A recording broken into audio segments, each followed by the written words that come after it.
The movie opens in 1983 when 19-year-old Whitney Houston is leading a choir at church while her mother observes her singing keenly.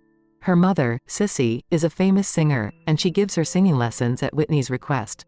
During their lessons, after the church choir, Whitney is eager to leave, but her mother stops her, saying that she can't leave until she gets it perfect. Cissy says that God gave her a gift, and she has to use it right. Whitney tries to protest, saying that she wants to quit, but Cissy says that it was her choice to learn the music, so now she has to give it all. They continue to practice until Whitney gets all the right notes, and then they leave from there. Later, Whitney is sitting in a park when she is approached by a college basketball player named Robyn. They instantly develop a friendship, getting introduced to each other. Robyn is surprised to find that Whitney is Cissy's daughter and is now practicing singing. Whitney invites Robyn to a show at Sweetwater, where she will be singing as her mother's back vocalist. Robyn attends her show, which further strengthens their bond, slowly turning into a romantic relationship. After witnessing an argument between her parents, Whitney moves into a new house with Robyn. Later, Whitney is with her mother, who is about to perform a show, and they argue about Whitney's wish to sing solo. Cissy ignores her and instead goes to take a peek at the audience, where she notices a famous producer named Clive. Cissy suddenly changes her mind and fakes a sore throat, asking Whitney to go on stage and open with a solo song. Whitney is baffled by this sudden engagement and tries to protest, but Cissy doesn't listen to her and forces her to go on stage. Despite her nervousness, Whitney performs really well on stage, instantly grabbing Clive's attention. Soon after that, they have a meeting with Clive, who signs Whitney to Arista Records, starting her professional career. After signing the contract, Clive asks Whitney's parents to give him some time with her alone, and as they leave, he asks her what kind of songs she wants to sing. Whitney replies that she can sing any type of song, saying that a great song is a great song. Clive is impressed by her statement and says that they will hire the finest songwriters for her as she is going to be a star. Clive also assures her that he will not meddle in her personal life, but he will be there for her anytime if she has any problems regarding her work. When she meets her parents after the meeting, she is very excited, but her excitement dies down when her father, John, says she will have to wear dresses to look more attractive on the screen. Whitney has her first big performance at the Merv Griffin show and is forced to wear a dress and a wig by her parents. She is very nervous before going on stage, but her parents encourage her, which leads to her giving an amazing performance on stage.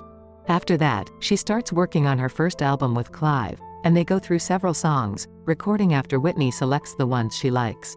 Soon after that, she released her album, which became an instant hit. She opens her own production company after that, called Nippy Inc., and her father, John, hires himself as her manager. When Whitney and Robyn hear her song for the first time on the radio show, they cheer excitedly. Whitney offers Robyn to work with her full-time as her assistant, as she wants somebody with her that she can trust completely.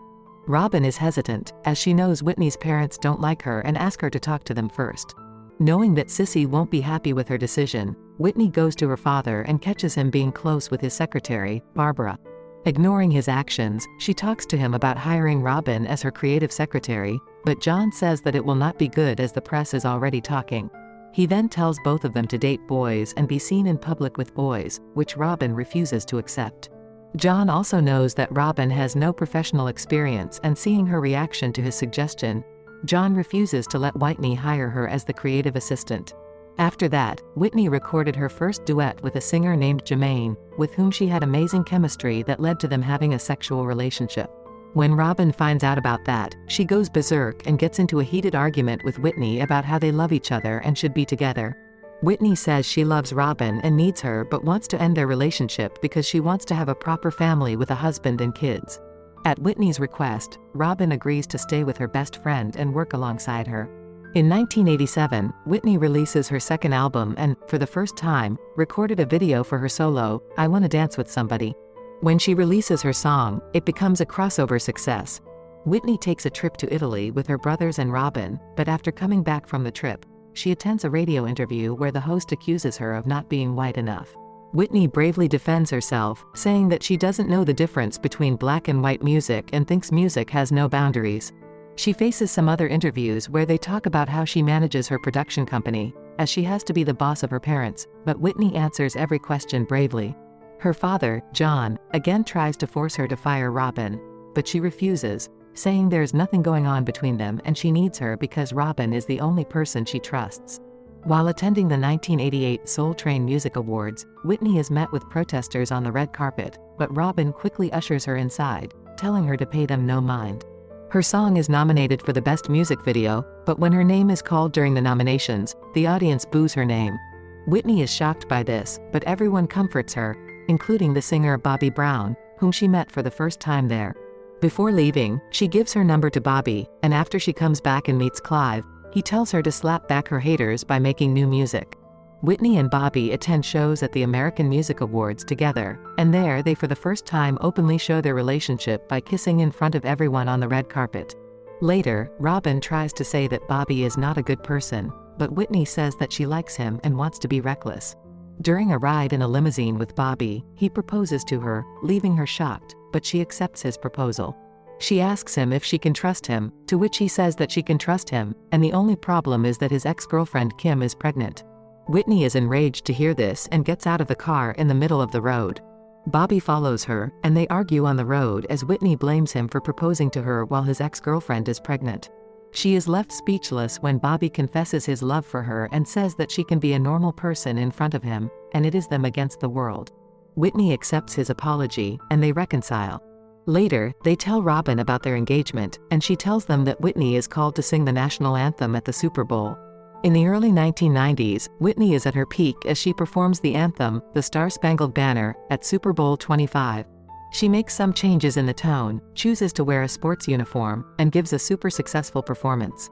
After that, she continues to bag big achievements as she acts in a movie named The Bodyguard, goes on a tour, and performs I Will Always Love You at a stadium in South Africa for newly inaugurated President Nelson Mandela. In the midst of all this, Whitney gets pregnant but has a miscarriage. Soon after that, she marries Bobbi and has a daughter, Bobbi Kristina Brown. One night, when she returns home after work, Bobbi has disappeared, and she finds her credit card is also missing. When Bobbi returns the next morning, they get into an argument, and Whitney throws him out of the house. She is very disturbed by the incident and starts to use drugs as a coping mechanism. In 1998, Clive meets Whitney as they discuss her not releasing a new studio album in the last 8 years, even though she had released 7 major singles during this time and also starred in 3 films. Whitney decides to work on the music again and records a ballad, Why Does It Hurt So Bad?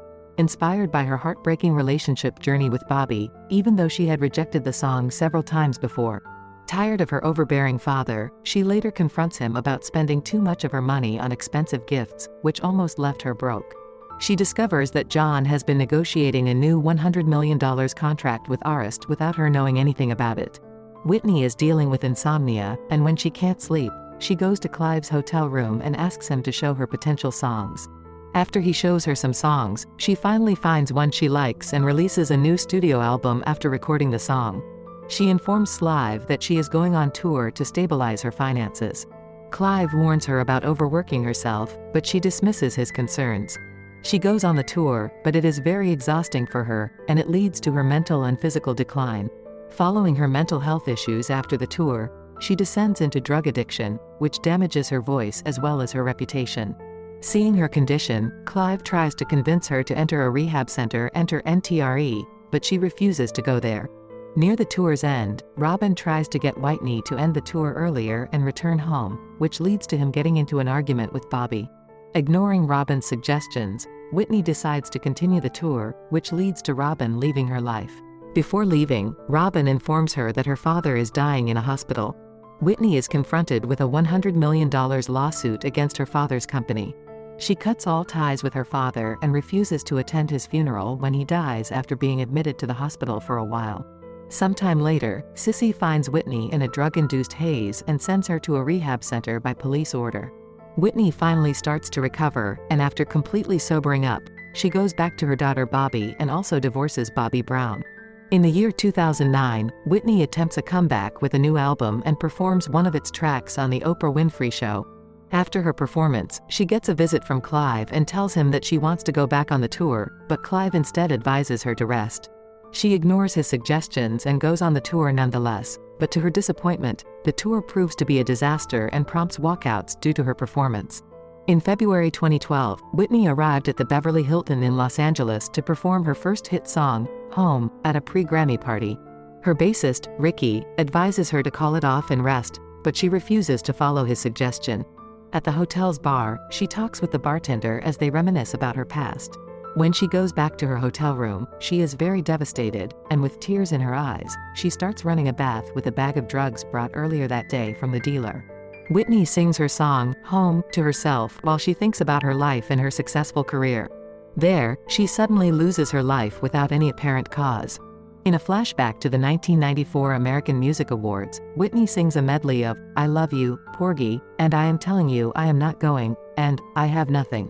Her amazing performance of the medley resulted in her receiving a standing ovation from the audience.